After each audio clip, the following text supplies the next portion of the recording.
Hi everyone, I'm Ken from CryptoTradingKS and the inventor of the CTKS method and BORSOG trading. If you're new, a very warm welcome, and welcome back KS family. From my 30 plus years in financial markets, I explain the smart money mindset to assist you to be more of a financial blessing to yourself and those you love, gaining real wealth and positive excellence in the process.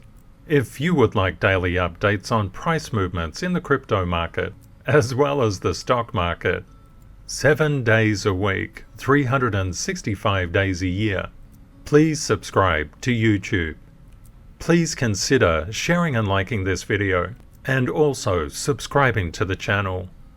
We would love to have you as a part of our globally extended KS family. Let's run the numbers. Bitcoin is currently down 3.05% to 19,680. Ethereum is down 10.47% to 1470. Yesterday, the Ethereum merge completed. Vitalik said, and we finalized, and CZZ from Binance, merge successful, proof of stake activated. We are all still here. Ethereum has moved from proof of work to proof of stake. The merge does not lower gas fees. Transaction speed is about the same. ETH2 has been deprecated.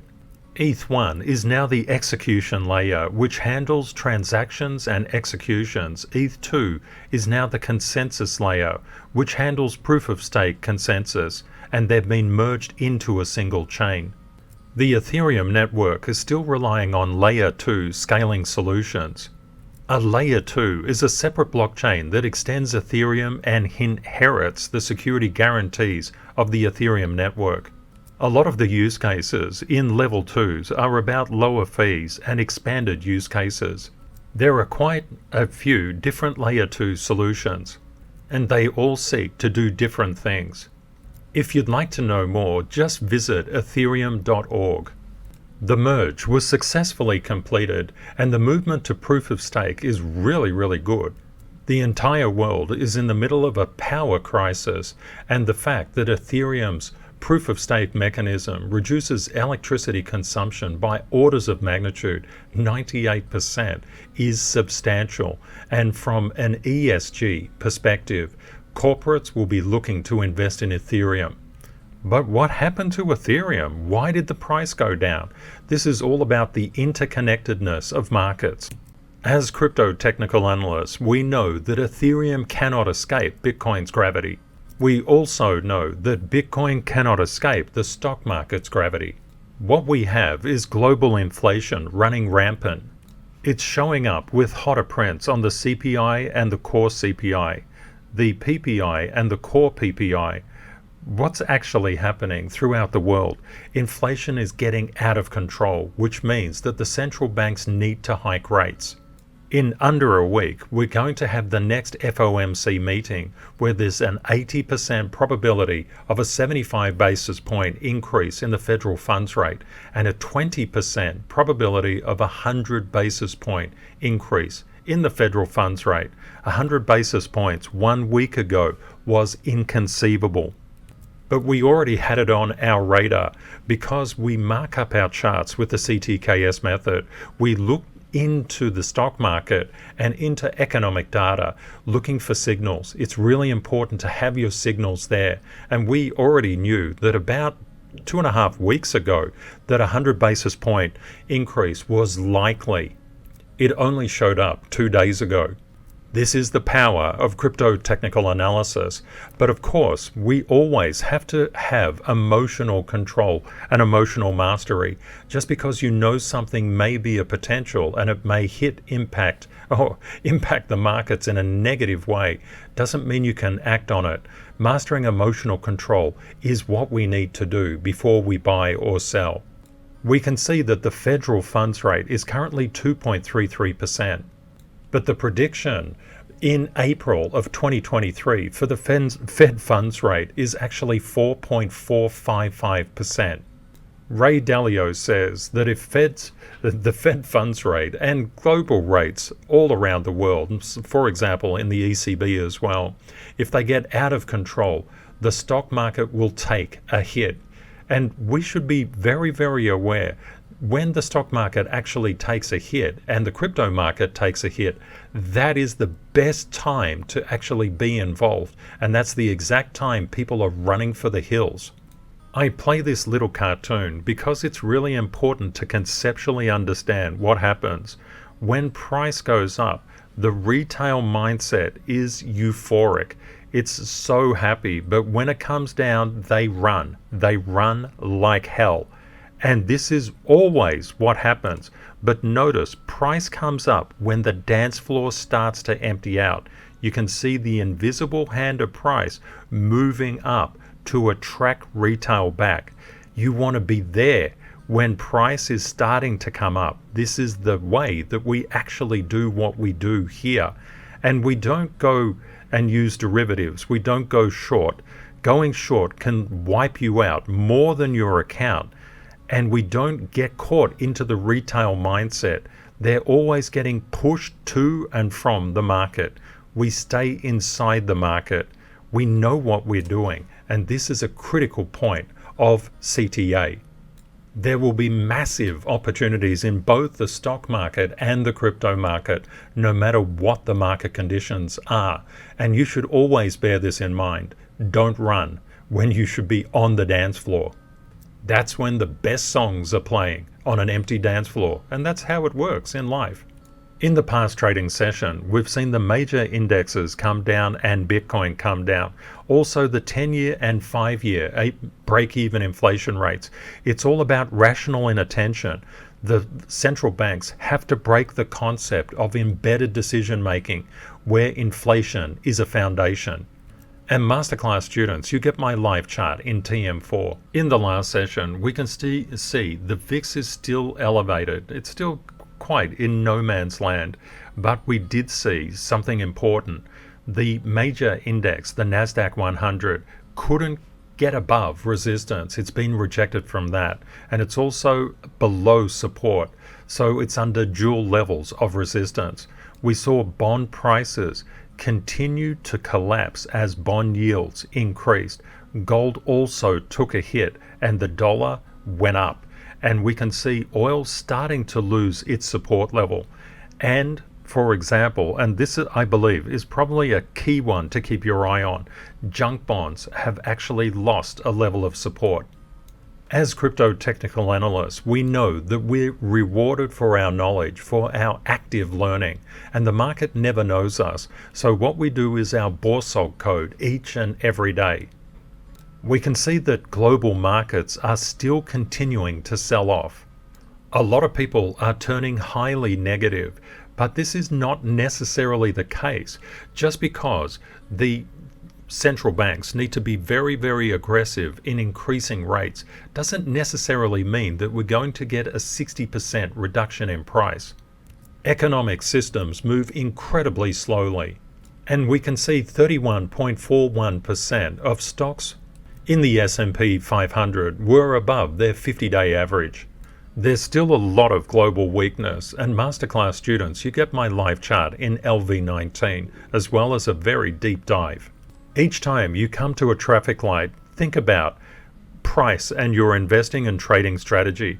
What happens if I get a red light? That is, price goes against me. If I get a caution, it goes nowhere. Or if I get the green light, it goes for me. Remember, we control the trade or investment, but the market controls the return. We can see in the past session, Bitcoin, gold, copper, uranium, silver, platinum, and palladium all came down. Keeping your eye on the S&P 500 is really important. Now, how do we actually determine support and resistance lines that smart money uses to buy and sell? We go through our SLs or Stanfield levels that are formed through confluence with the CTKS method. There's very strong support at 38.36 and 38.25 for the S&P 500, but not much in between. But the concept is that's about 1.65% away. We always consider the three cases, up, down, and neutral. And what do we see? We're about 1.87% away from the first major resistance line. The options market currently has max pain at a greater level of price than the SPY is actually trading at the moment, and that should give people a degree of confidence that prices can potentially go up. But don't forget that the quadruple witching is upon us, and it will happen literally within the next 24 hours. Trillions of dollars worth of options will be expiring, and the large institutions will be rebalancing their portfolios. And this occurs at the third Friday of every quarter. With the quadruple witching fast approaching, what do we see in terms of price action for Bitcoin? One thing that we do notice, Bitcoin is having a heck of a time trying to get above resistance.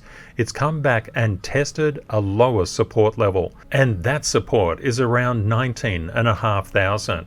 But when we look at the max pain levels for the SPY, which is the proxy for the S&P 500, what we can see is the potential for upward price momentum. Bitcoin is currently trading at 19,726. Max pain for Bitcoin is currently 20,500. So we could anticipate a bit of a move up if we see max pain levels being respected in the market. As smart money, we need to keep our eye on the DXY. Oh, keep your eye on the DXY.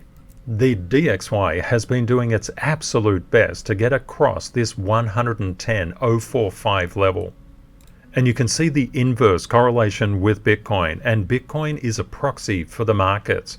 And as Bitcoin moves 24 hours a day, 7 days a week, it can be a really good heads up as to what the stock market can and will do. We're seeing a bit of a jump up in the DXY just at the moment. We lost a major support level at 1682.80 for gold. The next major support levels are 1618.80 and 1617.30. One thing to note, that we have $519 million worth of Bitcoin options expiring on the quadruple witching, and we've got $450 million worth of Ethereum options expiring. Max pain for Bitcoin is 20,500 and max pain for Ethereum is 1,600. Institutions are likely to sell down price and then rally it up to the max pain level, but this doesn't always hold. We know that it's a game of probability, not certainty, so you always have to have your BORSOG ANF. Just know what you will do with your specific trades and your entire portfolio. If price goes against you, goes neutral, goes flat, or goes nowhere, and then finally, if it goes for you, don't just always think about if it goes for you, because it's likely to do that last. Turning to the longs and the shorts in Bitcoin, we can see, for example, the shorts were coming down. Now they've started to increase, and the longs continue to buy the dip. There's been 287.23 million in liquidations across 79,639 positions in the past 24 hours, and of total liquidations, about 71% have been long liquidations in the past 24 hours, about 80% long in the past 12 hours, the past 4 hours about 77% long, and in the past hour 51% long. What does this actually show us? It says that the longs have been liquidated, but it's starting to turn. The tide is starting to turn. That means we could see more shorts getting liquidated over time, and we can see that the longs have been definitely hit hard by the shorts. When we look at BORSOG trading, which is a market synchronization technique, we seek to synchronize in with the market. And when we have synchronization, we then scale. And if we fall out of synchronization, we descale. And it's all about starting with literal coffee money and just getting into sync with the market. There are always opportunities in the crypto market. In the past 24 hours, global crypto market cap decreased by 3.95% to $960.83 billion. The greatest gainers over the past 24 hours, Golem up 7.19%, Atom nearly 6% up, Quant 4.54% up, KNC 3.33% up, and USDN 1.58% up. The greatest losers over the past 24 hours, Raven Coin down 21.42%, Lunacy down 14.28%, Ethereum Classic nearly 10% down, as is Ethereum, Gnosis GNO down 9.53%, and Luna down 8.89%. Looking at the top crypto projects, we can see that no alt escapes Bitcoin's gravity, but they can overextend it or underextend it depending on their weakness or their strength. And we saw Ethereum drop sharply as it lost support, and it's just still coming down with Bitcoin's gravity. BNB, just a sign, quite a few signs of weakness, premature weakness, and then a recovery. We've not seen the same in Ethereum. But both Binance Coin and Ethereum are under resistance. You can see the resistance playing out here and more sharply playing down here with Ethereum. ADA is following Bitcoin's gravity, as is XRP. Solana following, but with more strength. You can see a very different pattern with Solana in comparison with Ethereum. For example, that's the way you look at these charts. And then we can see Doge just selling down, just following Bitcoin's gravity. DOT following Bitcoin's gravity as well, and Matic in synchronization. I'd like to thank everybody who commented in yesterday's video.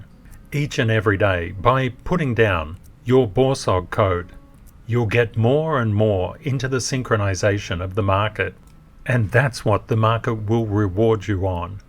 The more active learning you do, the more you will find success in the markets.